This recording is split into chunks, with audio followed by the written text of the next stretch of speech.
第43屆香港電影金像獎27號喺尖沙咀文化中心舉行，場面星光熠熠。今年入圍名單競爭相當激烈，喺頒獎禮前，賽前各候選人同埋頒獎嘉賓先喺紅地毯上爭妍鬥麗一番。英皇電影《破地獄》就奪得最佳編劇、最佳原創電影音樂、最佳原創電影歌曲等5個大獎。衛詩雅就憑呢套戲奪得最佳女主角。宣布賽果之後，成個製作團隊互相擁抱，場面感人。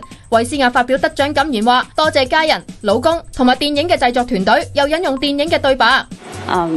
難得上咗呢程車，就唔好擔心自己幾時落車，不如好好珍惜呢一程車嘅每一個畫面，同身邊嘅人傾下偈。我自己覺得好幸運，可以喺呢程車度遇見你哋每一位。更加幸運嘅係，你哋願意容納我成為你哋呢程車嘅其中一個風景。我覺得能夠做演員，呢程車搭得好值得。我會繼續努力，唔會辜負我呢個運氣。多謝大家，我係演員衛詩雅。